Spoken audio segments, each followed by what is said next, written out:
아니 한국, 이건 우리가 준 기술이지 않소. 감히 아류 주제에 우리를 위협해? 러시아 국방성에 절규 섞인 항의에도 한국은 단 한 줄의 데이터로 응답했습니다. 90년대 돈 대신 던져준 낡은 도면이나 만지던 하이에나로 무시당했던 나라. 하지만 지금 보십시오. 원조 제국 러시아가 자신들이 비웃던 기술로 진화한 한국산 결과물 앞에 시장을 뺏기고 급기야 원유를 바치며 재건 파트너가 되어달라고 애걸하는 비참한 현실을 말입니다. 무시당했던 과거를 실력으로 되갚아주고 이제는 전 세계 안보와 경제의 심장을 동시에 장악해버린 한국의 이 기괴하고도 완벽한 역전극. 대체 무슨 일이 벌어진 걸까요? 그런데 여러분, 정말 소름 돋는 건 여기서부터입니다.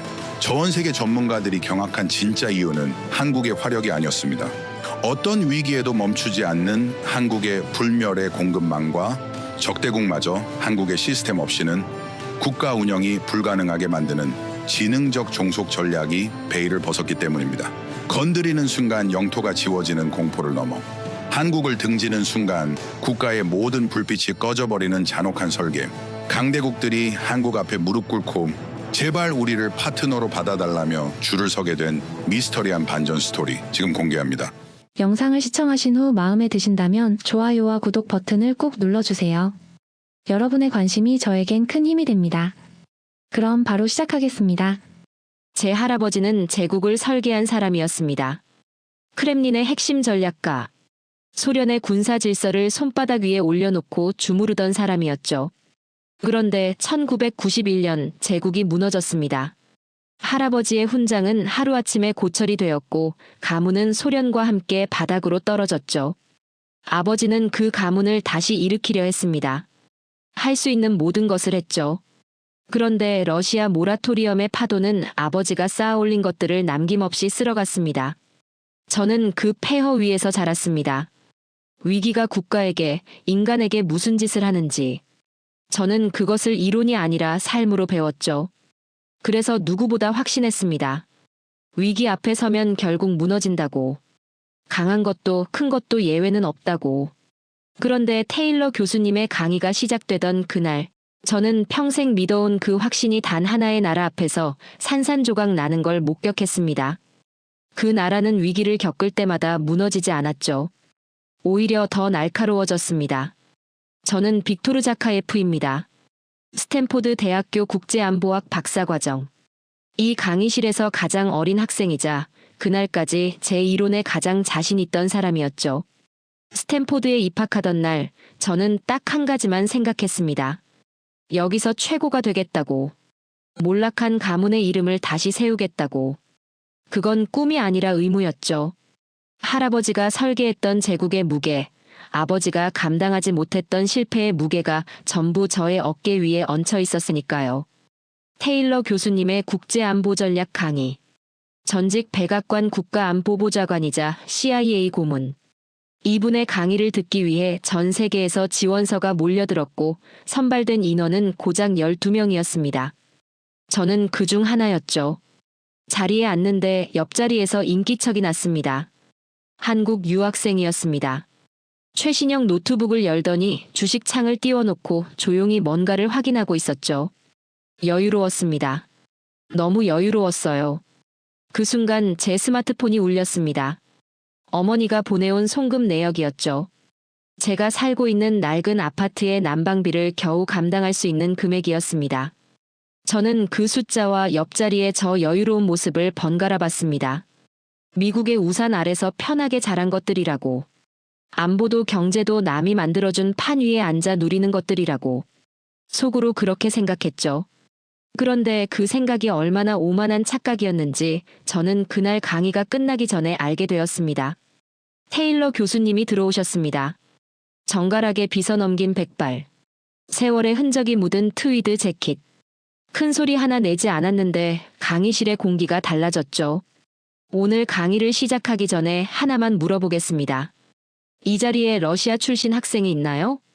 저는 손을 들었습니다. 이름이 어떻게 되죠? 빅토르 자카예프입니다. 자카예프군. 소련이 무너지던 1991년에 가족분들은 어디 계셨나요? 모스크바 외곽에 있었습니다. 할아버지는 크렘린에서 일하셨고요. 오늘 강의에서 그 이야기가 중요하게 쓰일 겁니다. 그리고 화면이 켜졌습니다. 두 장의 사진이 나란히 떴습니다. 왼쪽은 1950년. 검은 연기. 무너진 다리. 불타는 마을. 강변에 쓰러진 형체들. 오른쪽은 현재. 빛이 쏟아지는 거대한 공장. 방진복을 입은 엔지니어들. 세계 1위 반도체 생산 라인이었죠. 이 두 사진 같은 나라입니다. 900번의 침략. 자원 제로.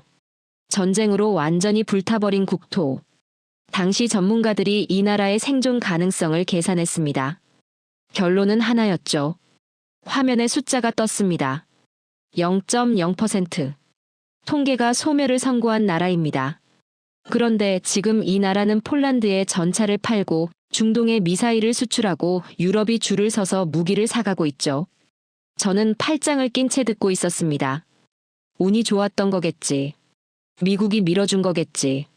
자카예프군 소련이 무너진 이유가 뭐라고 생각하나요? 강의실의 시선이 저에게 쏠렸죠. 힘이 약해서가 아니었습니다. 시스템이 굳어버렸고 위기 앞에서 아무것도 할 수 없었습니다. 사람들은 각자 살 길을 찾아 흩어졌죠.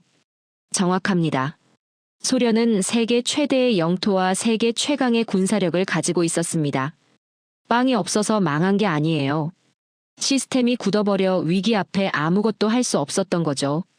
관료주의가 모든 유연성을 죽여버렸고 국민의 의지는 체제의 무게에 짓눌려 사라졌습니다. 저는 입술을 깨물었습니다. 모스크바 외곽에서 추위에 떨던 어린 시절의 기억이 스쳤으니까요. 그런데 바로 그 시대, 저 나라는 전쟁 폐허 위에서 포성이 들리는 천막 안에서 아이들에게 수학을 가르쳤습니다. 소련이 미국과 무의미한 군비 경쟁을 하다 내부부터 썩어갈 때, 저 나라는 위기 속에서도 시스템을 유연하게 재설계하며 성장과 안보를 동시에 거머쥐었죠. 가진 것이 없었기 때문에 오히려 머리를 갈았습니다. 제 가문의 역사가 해부당하는 느낌이었습니다. 할아버지는 제국의 관성을 믿었죠. 아버지는 과거의 방식으로 무너진 것들을 다시 세우려 했습니다. 둘 다 위기 앞에서 굳어 있었고 둘 다 무너졌죠. 그런데 저 나라는 달랐습니다. 미국 학생 하나가 손을 들었습니다. 교수님, 결국 미국의 안보 우산이 있었기에 가능한 거 아닌가요? 혼자였다면 어땠을지 모르잖아요. 좋은 질문입니다. 그런데 이렇게 되물어보죠. 미국의 우산 아래 있던 나라가 이 나라만이었나요? 필리핀도 있었고 태국도 있었고 수많은 나라들이 있었습니다. 그들은 지금 어디 있죠? 우산은 비를 막아줄 수 있습니다. 하지만 그 사람을 강하게 만들어주진 않아요. 이 나라를 강하게 만든 건 우산이 아니라 비를 맞으면서도 걷겠다는 그 지독한 의지였죠. 화면이 바뀌었습니다. 소련의 아프가니스탄 철수 장면이었습니다. 해잔병들의 얼굴, 고개를 떨군 장교들, 세계가 지켜보는 가운데 진흙탕에서 빠져나오는 소련군이었죠. 소련판 베트남이라고 불렀습니다. 아프가니스탄 전쟁은 소련 국민들에게 국가에 대한 회의론을 퍼뜨렸죠. 우리가 왜 싸우는지, 이 나라가 지킬 가치가 있는지 스스로 의심하게 만들었습니다. 그런데 한국의 전쟁은 정반대의 결과를 낳았습니다. 다시는 밟히지 않겠다는 지독한 국가의식을 탄생시켰죠. 같은 전쟁의 비극이 한쪽은 국가를 무너뜨리고 다른 한쪽은 국가를 단단하게 만들었어요. 화면이 다시 바뀌었습니다. 1997년. 국가 부도 직전의 한국. IMF 구제금융. 그리고 그 직후 거리로 나온 시민들의 사진이었죠. 손에는 금부치를 들고 있었습니다. 결혼반지, 돌반지, 목걸이. 개혁을 시도하다 나라를 터뜨린 고르바초프를 기억하시죠? 그런데 한국은 IMF라는 국가 부도 위기에 온 국민이 금을 들고 거리로 나와 구멍을 막았습니다. 강제한 사람이 없었어요. 자발적이었죠. 위기 앞에 뭉치는 이 기괴한 집단 지성을 어떻게 설명할 수 있겠습니까? 저는 옆자리 한국 유학생을 힐끗 봤습니다. 노트북에서 눈을 떼고 화면을 보고 있었죠. 표정이 없었습니다. 저 여유가 무지에서 나온 게 아닐 수도 있다는 생각이 처음으로 스쳤습니다. 그런데 저는 그 생각을 밀어냈습니다. 인정하고 싶지 않았으니까요. 열등감이 한계치에 달하고 있었습니다. 저들은 그저 운이 좋았을 뿐이라고. 우리 기술을 가져간 덕분이라고. 결국 저는 손을 들었습니다. 교수님, 한 가지 여쭤봐도 될까요? 한국의 성공은 결국 우리 소련의 기술을 불곰 사업으로 헐값에 가져가 베낀 결과 아닌가요? 그들은 제국의 사채를 먹고 자란 아류일 뿐입니다. 강의실이 조용해졌습니다. 교수님은 미소조차 짓지 않으셨습니다. 저는 그 눈빛에서 뭔가를 직감했습니다. 제가 방금 아주 큰 실수를 했다는 걸. 제 말이 강의실을 울리는 순간 교수님의 표정이 굳었습니다. 반박도 바로 나오지 않았죠. 그 침묵이 오히려 더 무서웠습니다. 교수님은 천천히 화면을 바꾸셨습니다. 자카예프군 좋습니다. 그 이야기를 한번 제대로 해보죠. 화면에 데이터가 떴습니다. 1990년대 불곰 사업. 한국이 러시아로부터 도입한 무기 목록이었습니다. T-80U 전차, BMP-3 장갑차. 당시 소련이 자랑하던 최첨단 무기들이었죠. 저는 속으로 쾌재를 불렀습니다. 맞습니다. 저게 시작이었죠. 저게 한국 방산의 뿌리였습니다. 자카예프군 말이 맞습니다. 한국은 러시아의 기술을 가져갔죠. 그런데 한 가지만 물어보겠습니다. 지금 T-80U는 어디 있나요? 저는 대답하지 못했습니다. 우크라이나 전선에서 불타고 있습니다. 드론 한 대에 격파당하면서요. 그런데 한국은 그 기술을 가져다 무엇을 만들었는지 보시겠습니까? 화면이 바뀌었습니다. K2 전차였습니다. T-80U 엔진 기술에서 출발했지만 그 위에 세계 최고 수준의 디지털 사격 통제 시스템과 능동 방어 체계를 얹은 전차였죠. 전장에서 드론을 스스로 감지하고 회피하는 시스템까지 탑재되어 있었습니다. T-80U가 드론 한 대에 불타는 동안 K2는 그 드론을 먼저 잡아내도록 설계된 거였죠. 씨앗은 러시아가 줬습니다. 그런데 한국은 거기서 러시아가 상상도 못한 독초를 키워냈죠. 원형인 러시아 무기는 구시대의 유물이 되었고 한국의 무기는 지금 전 세계의 표준이 되어가고 있습니다. 저는 입을 다물었습니다. 복제품이 원본을 사냥한다면 그것을 뭐라고 불러야 할까요? 화면이 또 바뀌었습니다. 이번엔 영상이었습니다. 하늘에서 쏟아지는 미사일들. 그리고 그것들이 순식간에 하나씩 격추되는 장면이었죠. 천궁투였습니다. 이 요격 알고리즘이 러시아산입니까? 아닙니다. 이건 위기 때마다 한국인들이 갈아 넣은 결벽증적인 완벽주의의 결과물입니다. 방어용이라 부르지만 사실은 적의 공격 의지 자체를 증발시키는 가장 잔혹한 통제 도구죠. 방패가 날카로우면 그게 곧 검이 됩니다. 저는 영상에서 눈을 떼지 못했습니다. 드론대가 벌레처럼 떨어져 나가는 장면이었죠. 러시아가 우크라이나에서 드론대에 속수무책으로 당하던 장면이 겹쳐 보였습니다. 한국 무기의 진짜 무서움은 성능이 아닙니다. 그 속에 담긴 다시는 지지 않겠다는 지독한 결벽증이죠. 그 결벽증이 천궁투를 만들었고 그 결벽증이 지금도 멈추지 않고 있습니다. 저는 반박하고 싶었습니다. 그런데 말이 나오지 않았습니다. 자카예프군 소련이 관료주의에 찌들어 무기 생산 라인이 멈출 때 한국은 무엇을 했는지 아십니까? 위기 속에서 세계에서 가장 빠른 무기 공급망을 구축했습니다. 무기는 성능만큼이나 필요할 때 내 손에 있는가가 중요하죠.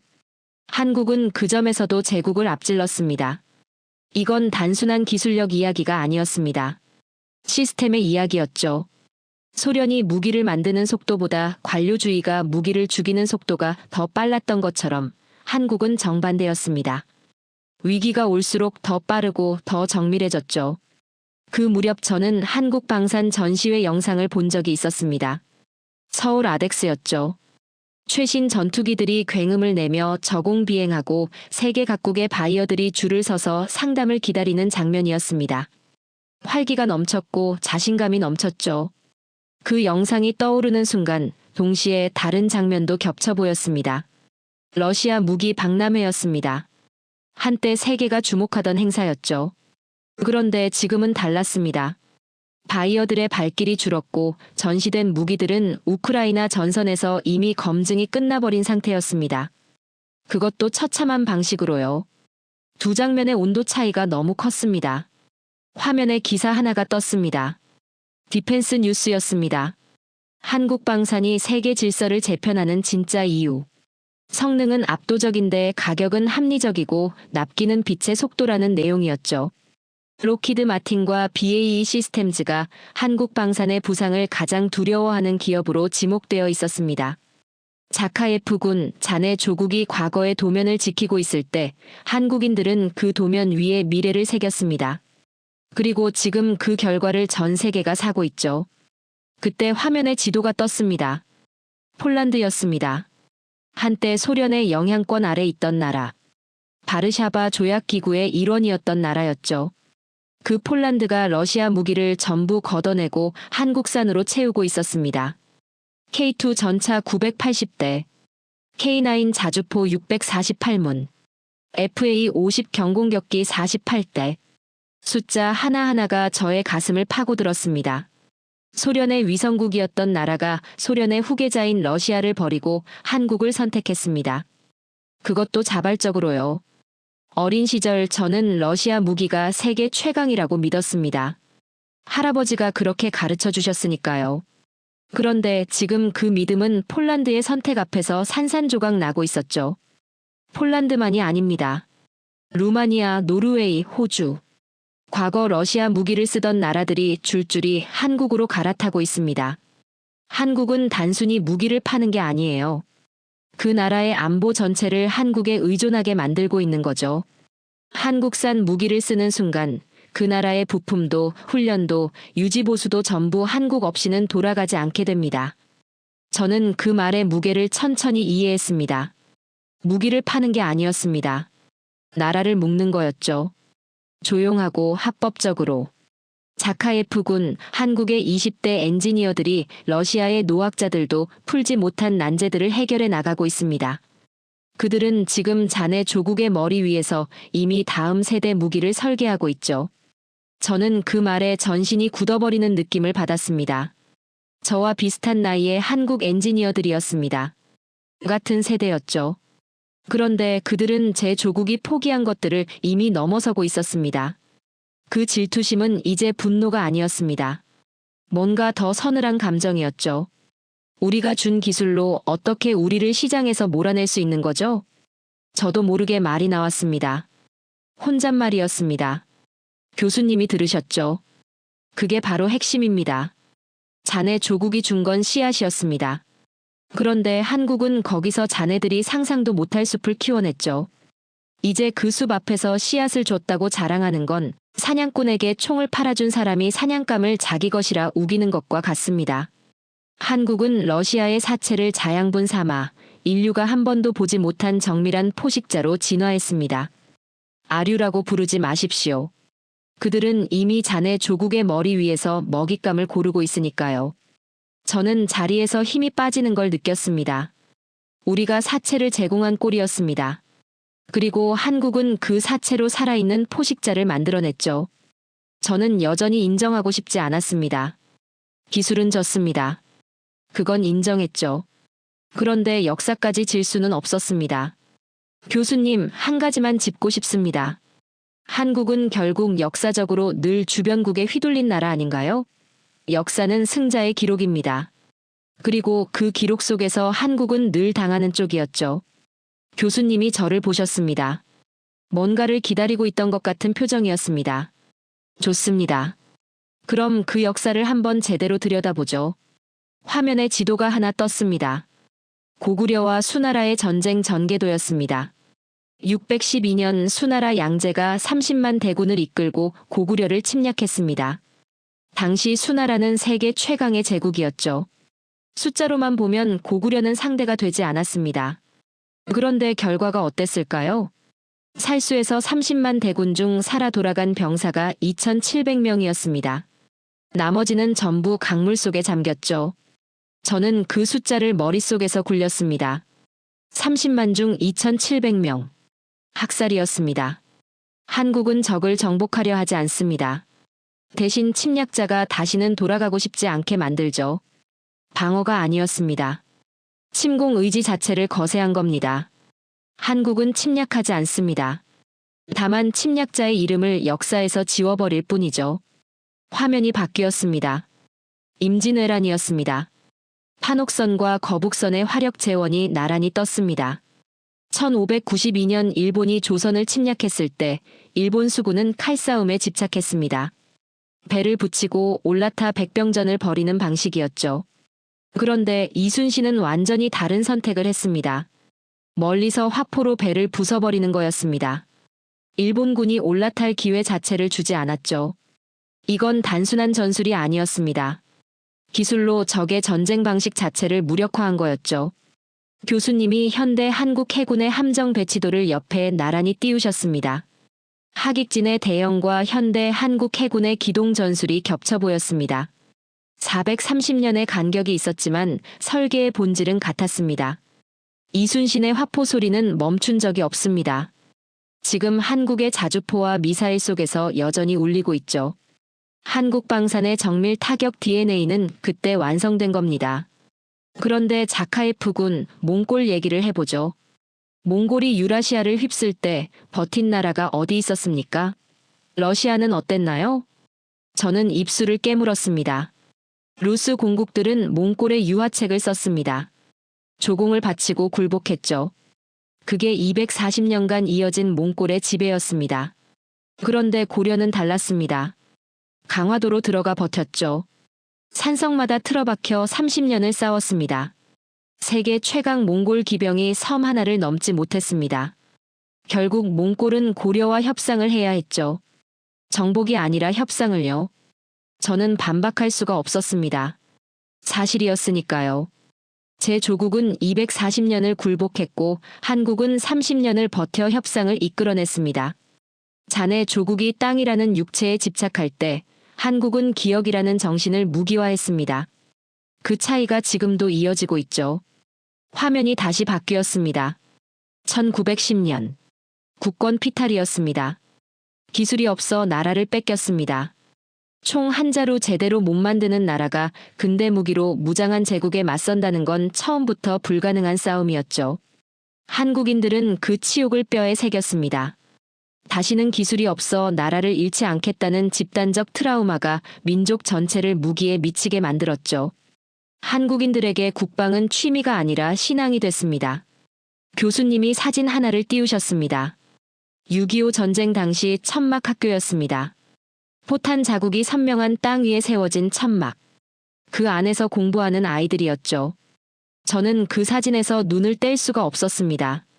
아이들의 눈빛에는 두려움이 없어 보였죠.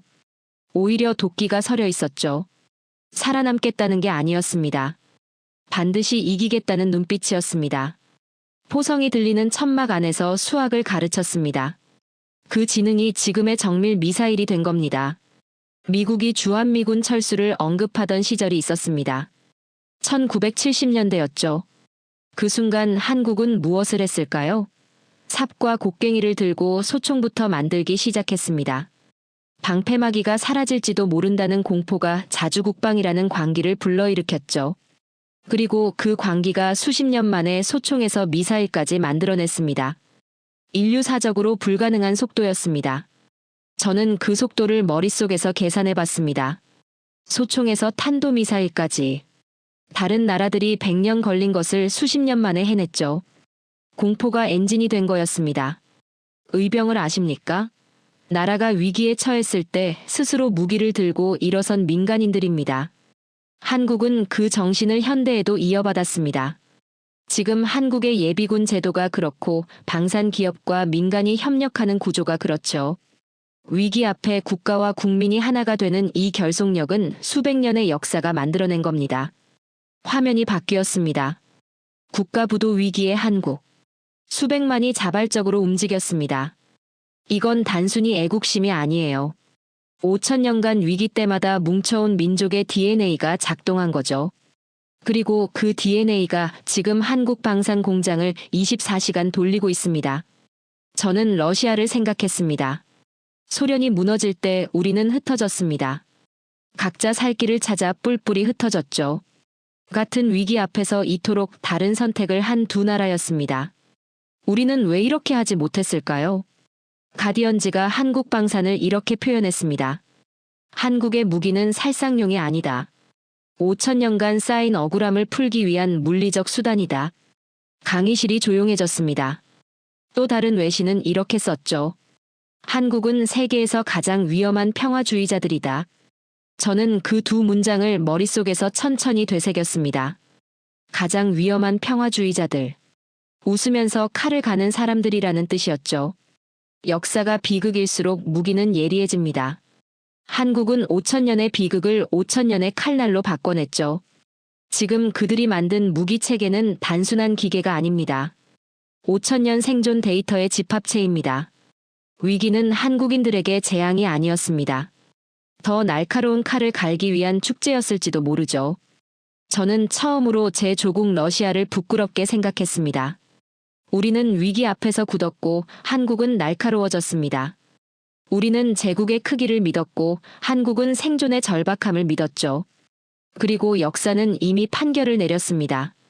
어느 쪽이 옳았는지 저는 솔직히 이해가 되지 않았습니다. 지금까지 강의를 들으며 한국의 역사를 받고 기술을 받고 집단 지성을 목격했습니다. 그런데 한 가지가 계속 걸렸습니다. 그 모든 힘을 가지고 있으면서 왜 한국은 참기만 하는 걸까요? 북쪽에서 미사일이 날아오고 사방에서 도발이 이어지는데. 교수님, 솔직히 묻겠습니다. 한국은 수없이 도발당하면서도 왜 침묵합니까? 압도적인 무력이 있다면 즉각 응징하는 게 맞지 않나요? 참기만 하는 건 결국 겁쟁이들의 논리 아닌가요? 교수님이 저를 보셨습니다. 자카예프군, 자네 조국은 어땠습니까? 도발을 받으면 즉각 보복했죠? 그렇습니다. 그게 강대국의 방식이죠. 그 결과가 어떻게 됐나요? 저는 대답하지 못했습니다. 우크라이나, 경제 제재, 국제적 고립, 즉각 보복이 부른 재앙이었죠. 교수님이 화면에 선 하나를 띄우셨습니다. 선명한 붉은 선이었습니다. 이게 한국의 레드라인입니다. 이 선이 얼마나 무서운 선인지 오늘 제대로 보여드리죠. 자카예프군, 짖는 개는 무섭지 않습니다. 진짜 무서운 건 당신의 목줄을 조용히 쥐고 미소 짓는 존재죠. 한국이 침묵할 때 세계는 그것을 나약함으로 읽었습니다. 그런데 그건 완전히 잘못된 해석이었죠. 자네 조국이 분노로 방아쇠를 당길 때 한국은 명분이라는 가장 치명적인 탄환을 장전하고 있었습니다. 저는 그 말을 천천히 소화했습니다. 명분이라는 탄환. 국제법상 자위권이라는 게 있습니다. 내가 먼저 쏘면 침략자가 되고 상대가 먼저 쏘면 나는 피해자가 되죠. 한국은 그 피해자의 지위를 철저하게 관리하고 있습니다. 도발을 당할 때마다 분노하는 대신 국제사회에 증거를 쌓고 있는 거죠. 적이 선을 넘는 순간 한국은 누구도 반박할 수 없는 명분을 손에 쥐게 됩니다. 그리고 그 명분은 전 세계가 지켜보는 앞에서 합법적으로 적을 소멸시킬 수 있는 허가증이 되죠. 저는 전신에 소름이 돋는 걸 느꼈습니다. 이건 인내가 아니었습니다. 조준이었죠. 그것도 수십 년에 걸친 정밀 조준이었습니다. 한국이 침묵하는 1분 1초 동안 무슨 일이 벌어지는지 아십니까? 화면에 공장 영상이 떴습니다. 24시간 돌아가는 스마트 팩토리였습니다. 로봇 팔들이 쉬지 않고 부품을 조립하고 있었죠. 미사일 생산 라인이었습니다. 한국이 참고 있는 동안 저 공장은 멈추지 않습니다. 침묵의 시간이 길어질수록 적이 맞을 매의 숫자가 기하급수적으로 늘어나죠. 한국의 인내는 평화의 신호가 아닙니다. 적의 파멸을 준비하는 카운트다운입니다. 저는 그 영상을 보며 등골이 서늘해졌습니다. 웃으면서 칼을 가는 나라였습니다. 도발을 당할 때마다 한국은 분노하는 대신 자신들의 방어망에 있는 0.1%의 빈틈을 찾아 메웠습니다. 위기를 겪을수록 방패가 더 단단해지는 나라죠. 이건 인내가 아니라 결벽증적인 완성을 향한 집착입니다. 한국이 도발을 당한 이후 그들의 무기 체계가 어떻게 변했는지 데이터를 보면 소름이 돋습니다. 도발의 강도가 세질수록 한국의 대응 무기는 더 정밀해지고 사거리는 더 길어지고 파괴력은 더 커졌죠. 위기가 오히려 업그레이드의 방아쇠가 된 겁니다.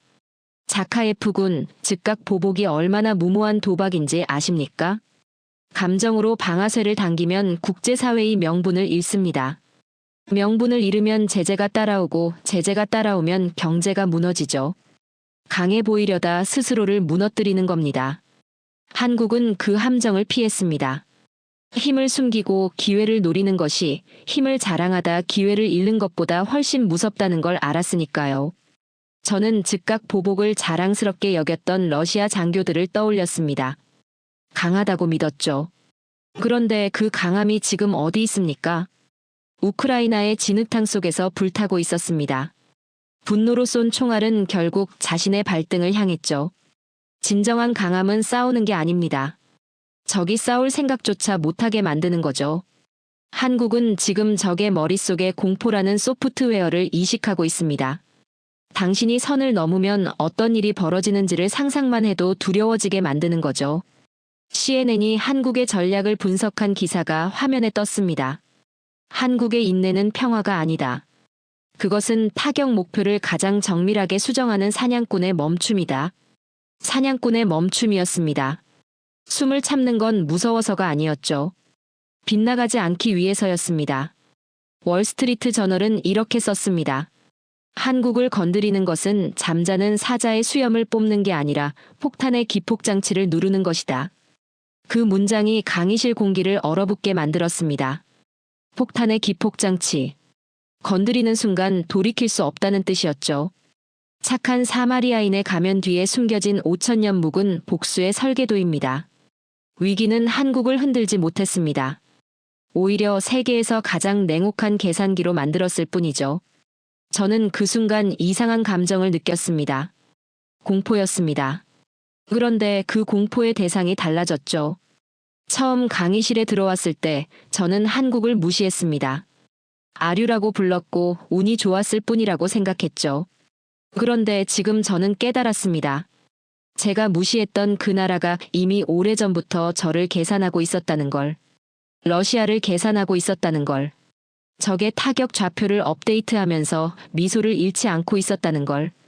그건 용기가 아니었습니다. 전략이었죠. 그리고 그 전략 앞에서 러시아의 즉각 보복은 그저 감정적인 아이의 주먹질에 불과했습니다. 한국이 다시 칼을 뽑는 날이 온다면 그것은 전쟁이 아닐 겁니다. 교수님의 목소리가 한 톤 낮아졌습니다. 청소가 되겠죠. 아무도 말이 없었습니다. 자, 이제 이 인내의 선이 끝나는 지점에서 한국이 무엇을 꺼내 드는지 보겠습니다. 교수님이 붉은 선의 끝을 손가락으로 가리키셨습니다. 자네 조국이 가장 두려워하게 될 물건입니다. 자카예프군, 한 가지 물어보겠습니다.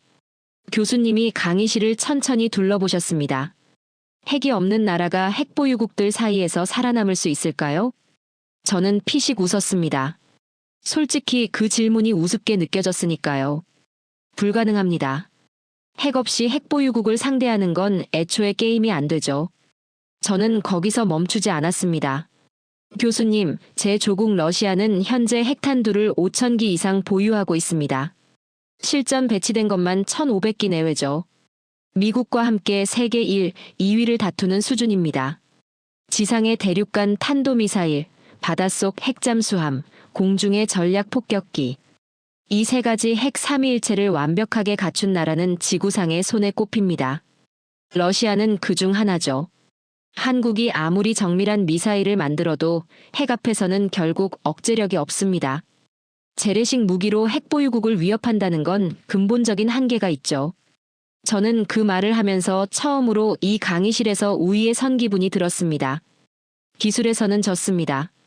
역사에서도 졌죠. 그런데 핵만큼은 달랐습니다. 이건 제 조국이 가진 마지막 절대 우위였으니까요. 교수님이 저를 보셨습니다. 표정이 묘했습니다. 자카예프군, 정확한 수치입니다. 러시아의 핵전력은 세계 최강 수준이죠. 그 점은 부정하지 않겠습니다. 저는 속으로 쾌재를 불렀습니다. 그런데 한 가지만 물어보겠습니다. 핵을 실제로 쏠 수 있습니까? 저는 말문이 막혔습니다. 쏘는 순간 공멸입니다.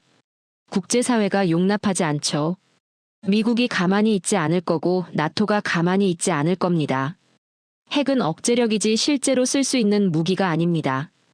그렇다면 핵이 5천 기든 5만 기든 실제 전장에서 그 숫자가 무슨 의미가 있을까요?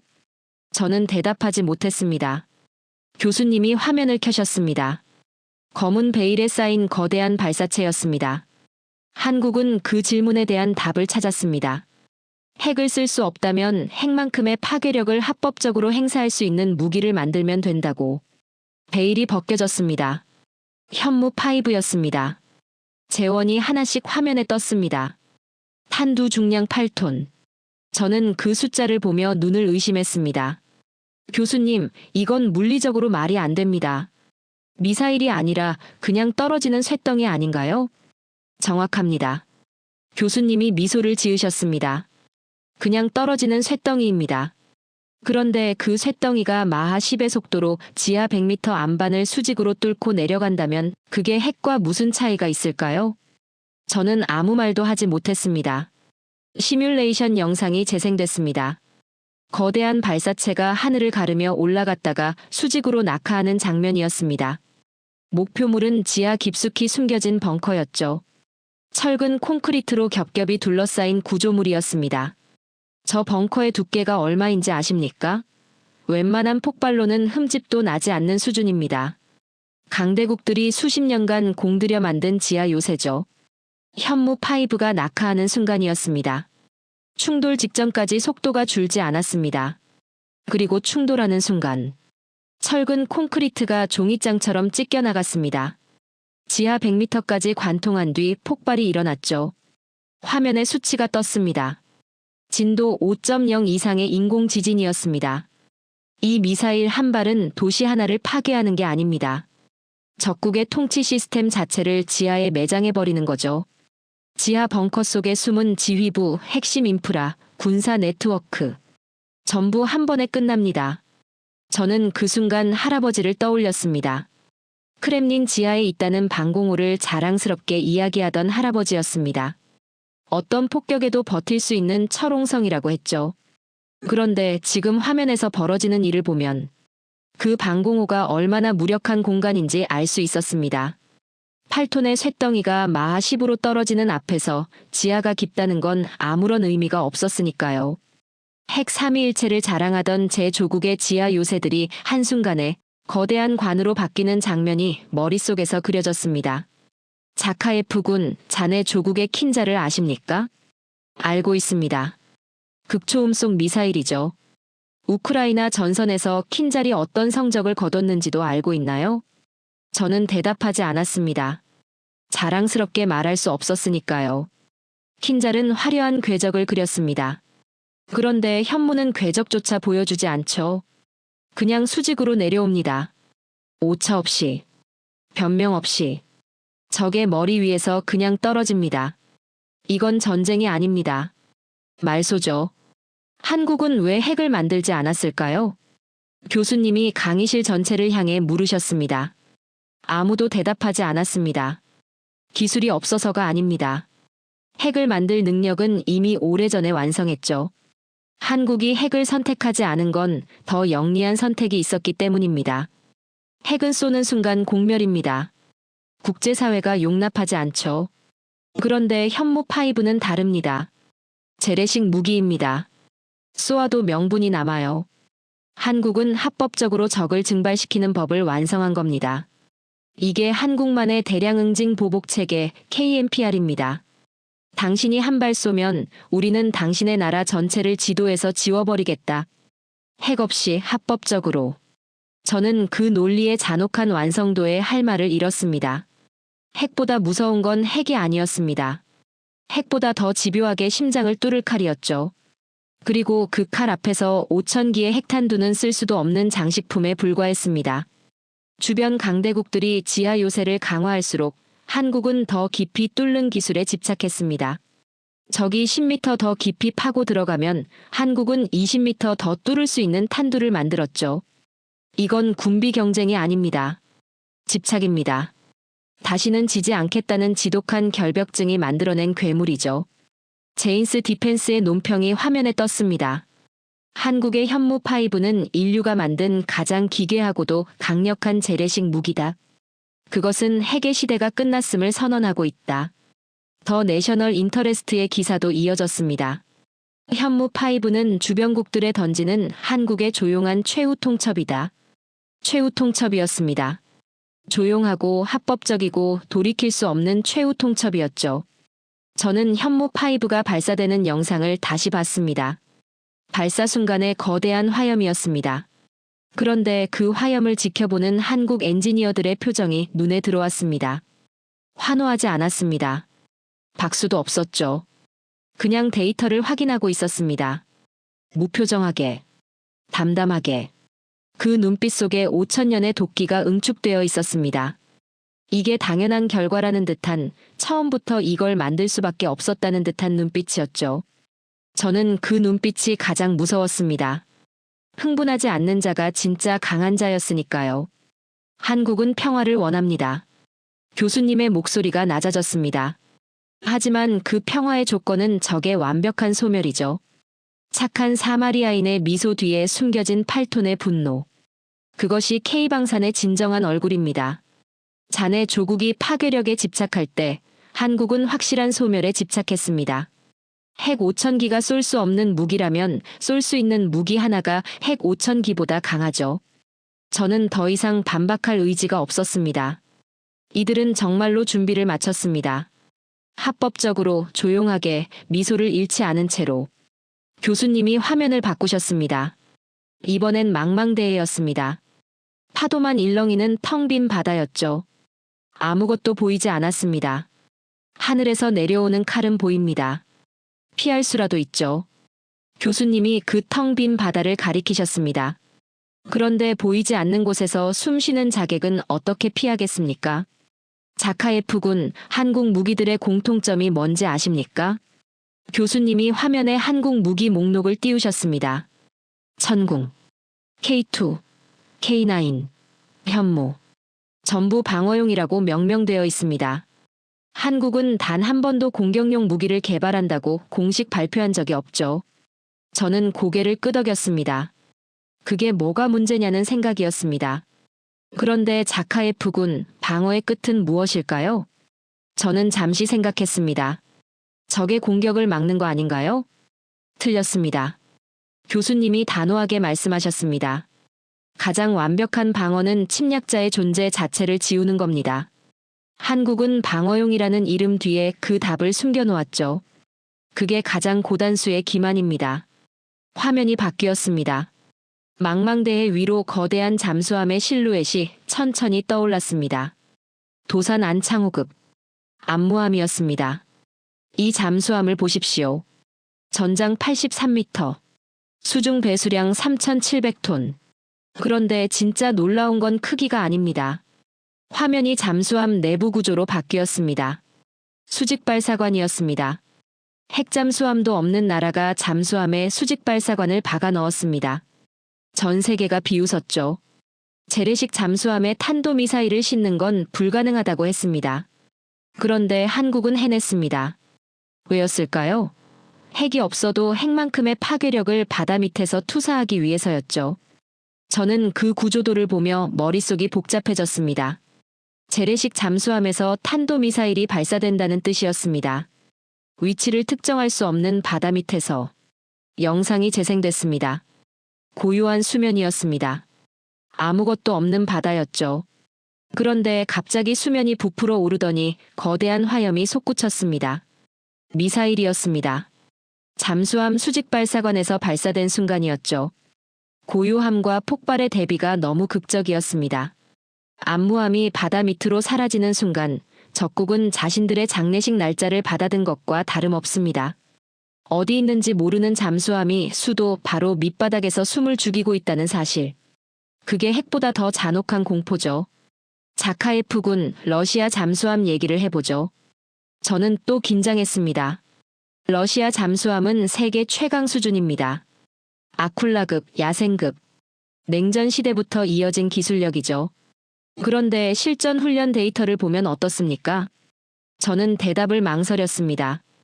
교수님이 화면을 바꾸셨습니다. 수중 소음 측정 데이터였습니다. 러시아 잠수함과 한국 잠수함의 소음 수치가 나란히 떴죠. 러시아 잠수함은 소음 문제로 적에게 위치가 노출되는 사례가 반복됐습니다. 냉전 시대에 설계된 기술의 한계죠. 그런데 한국의 잠수함은 연료 전지 기반의 공기 불요 추진 체계를 탑재하고 있습니다. 전기 모터로 움직이기 때문에 수중 소음이 극도로 낮죠. 수주간 자망하면서 엔진 소리 하나 내지 않습니다. 실전 훈련에서 한국 잠수함이 미국 항공모함 전단의 레이더망을 유령처럼 빠져나가 어뢰 공격 위치까지 접근한 기록이 있습니다. 미 해군이 그 결과를 보고 경악했죠. 저는 그 데이터 앞에서 할 말을 잃었습니다. 냉전의 유산을 자랑스러워했던 러시아 해군도 한국의 조용한 잠수함 앞에서 무력해지는 장면이었으니까요. 그런데 자카예프군, 지금 이 순간 전 세계 잠수함 시장에서 가장 뜨거운 입찰 경쟁이 벌어지고 있다는 거 아십니까? 교수님이 지도를 띄우셨습니다. 캐나다였습니다. 캐나다가 노후 잠수함 교체를 위해 최대 60조 원 규모의 사업을 발주했습니다. 최대 12척. 냉전 이후 서방 세계 최대 규모의 잠수함 사업 중 하나죠. 처음에는 여러 나라가 뛰어들었습니다. 일본, 프랑스, 영국. 네로라 하는 해양 강국들이 줄을 섰죠. 그런데 최종 2강이 어디인지 아십니까? 저는 대답하지 않았습니다. 교수님이 화면에 두 나라를 띄우셨습니다. 한국, 그리고 독일이었습니다. TKMS, 세계 재래식 잠수함 시장의 절대 강자. 수십 년간 이 시장을 지배해온 나라죠. 그 독일이 최종 경쟁자입니다. 그리고 지금 판세는 한국이 유리한 위치를 선점하고 있습니다. 저는 그 말을 듣는 순간 뭔가가 머릿속에서 뒤집히는 느낌이 들었습니다. 일본이 탈락했습니다. 프랑스가 탈락했습니다. 수십 년간 잠수함 시장을 지배하던 유럽 강자들이 모두 나가떨어졌죠. 그리고 최후의 싸움터에 한국이 서 있었습니다. 한국이 유리한 이유가 뭔지 아십니까? 성능만이 아닙니다. 납기가 빠릅니다. 대형 잠수함을 양산한 경험이 있고 일정을 지키는 나라로 이미 검증됐죠. 캐나다는 지금 노후 잠수함 교체가 급합니다. 빨리 만들어줄 수 있는 나라가 필요하죠. 가격 대비 성능도 압도적입니다. 폴란드에서 중동에서 이미 증명됐습니다. 그리고 한국은 캐나다 현지 투자와 일자리 창출까지 패키지로 제시했습니다. 독일도 만만치 않습니다. 북극작전 협력, AI, 배터리 패키지를 들고 왔죠. 그런데 지금 판세는 한국 쪽으로 기울고 있습니다. 저는 그 장면이 머릿속에 그려졌습니다. 유럽의 최강자 독일과 맞붙어 이기려 하는 한국이었습니다. 불과 수십 년 전만 해도 소총도 제대로 못 만들던 나라가 지금 세계 잠수함 시장의 정상을 다투고 있었죠. 과거에는 독일, 프랑스, 일본이 주도하던 시장이었습니다. 그런데 지금 한국이 최종 2강에 올라선 것 자체가 이미 게임 체인저입니다. 월스트리트 저널이 이렇게 보도했습니다. 화면에 기사가 떴습니다. 한국은 핵 확산 금지 조약을 어기지 않으면서도 핵 보유국과 동일한 타격력을 확보한 전 세계 유일한 국가다. 법의 테두리 안에서 괴물을 만들어낸 겁니다. 핵을 쏠 수 없다면 핵보다 더 정밀하고 합법적인 무기를 만들면 된다. 잠수함을 막을 수 없다면 세상에서 가장 조용한 잠수함을 만들면 된다. 한국은 늘 그 방식으로 한계를 넘어왔죠. 자카예프군 독침 전략이라는 말을 아십니까? 고슴도치 전략이라고도 부릅니다. 덩치 큰 적이 고슴도치를 잡아먹으려 할 때 가시 때문에 포기하게 만드는 전략이죠. 한국이 바로 그 고슴도치입니다. 하늘에는 천궁이 있고 땅에는 현무가 있고 바다 밑에는 암무함이 있습니다. 어느 방향으로 덤벼도 치명상을 입는 구조죠. 그런데 고슴도치의 진짜 무서움이 뭔지 아십니까? 가시가 있다는 걸 모두가 알고 있다는 겁니다. 덤비기 전에 이미 포기하게 만들죠. 그게 억제력의 완성입니다. 포브스의 기사가 화면에 떴습니다. 한국은 이제 동북아의 균형자가 아닌 스스로가 질서가 되기로 결심했다. 스스로가 질서. 저는 그 문장을 읽으며 전율했습니다. 균형자는 다른 힘들 사이에서 저울추 역할을 하는 존재입니다. 그런데 질서는 달랐죠. 질서는 규칙을 만드는 존재입니다. 한국이 그 위치에 올라섰다는 뜻이었습니다. 그들은 말합니다. 이건 우리를 지키기 위한 방패입니다. 교수님의 목소리가 낮아졌습니다. 하지만 그 방패의 끝은 날카롭게 벼려진 칼날이고 그 칼날은 이미 당신의 심장을 겨누고 있습니다. 방패로 상대를 밀어붙여 절벽 아래로 떨어뜨리는 것. 그것이 한국식 방어의 본질이죠. 한국을 건드리지 마십시오. 그들은 당신의 존재를 영으로 수렴시킬 모든 준비를 마쳤습니다. 저는 그 순간 할아버지가 생전에 했던 말이 떠올랐습니다. 진정한 강자는 무기를 자랑하지 않는다고 했죠. 저는 그 말을 러시아의 미덕으로 알았습니다. 그런데 아니었습니다. 그 말이 정확히 들어맞는 나라는 한국이었습니다. 자랑하지 않았습니다. 그냥 준비했죠. 바다 밑에서, 지하에서, 레이더에 잡히지 않는 곳에서. 그리고 그 준비가 완성된 지금 한국은 여전히 미소를 잃지 않고 있었습니다. 착한 게 아니었습니다. 우리 모두를 지울 수 있는 힘을 가진 채 인내하며 웃고 있는 거였죠. 그 미소가 이제 세상에서 가장 무서운 미소로 보였습니다. 저는 혼란스러웠습니다. 지금까지 강의를 들으며 한국이 얼마나 무서운 나라인지 뼈저리게 깨달았습니다. 현무의 8톤짜리 분노도 받고 안무함에 소름 돋는 침묵도 받죠. 그런데 머릿속에서 도저히 이해가 되지 않는 장면이 하나 있었습니다. 교수님, 한 가지 여쭤봐도 될까요? 우리는 한국의 무기를 두려워합니다. 그건 이제 인정합니다. 그런데 왜 러시아 국민들은 한국산 제품에 열광하고 크렘린은 한국의 원유를 먼저 내밀며 손을 내미는 겁니까? 두려워하면서 동시에 갈구한다는 게 말이 됩니까? 교수님이 잠시 저를 보셨습니다. 자카예프군, 그게 바로 한국이 진짜 무서운 이유입니다. 자네 조국 러시아가 땅 밑에 원유를 팔아 하루하루 버티고 있을 때 한국은 그 원유로 돌아가는 미래의 엔진을 설계했습니다. 자원은 유한하지만 지능은 무한하죠. 이제 기름보다 귀한 건 그 기름을 가치 있게 만드는 한국의 지능입니다. 저는 그 말의 무게를 천천히 이해했습니다. 러시아는 세계 최대의 자원 부국입니다. 석유, 천연가스, 희귀광물. 땅을 파면 돈이 나오는 나라죠. 그런데 그 자원이 정제되고 가공되고 세계 시장에서 죗값을 받으려면 기술이 필요했습니다. 그 기술을 가진 나라가 한국이었죠. 러시아가 한국의 파격적인 조건으로 에너지 협력을 제한하는 건 호의가 아닙니다. 한국의 기술 협력 없이는 러시아의 미래 산업 자체가 멈춰버릴 것이라는 공포 때문이죠. 자원은 있는데 그걸 굴릴 기술이 없는 나라. 그게 지금 러시아의 현실입니다. 저는 입술을 깨물었습니다. 제 조국이 한국에 손을 내밀고 있다는 현실이 자존심을 긁었습니다. 그런데 반박할 수가 없었죠. 화면에 지도가 떴습니다. 우크라이나였습니다.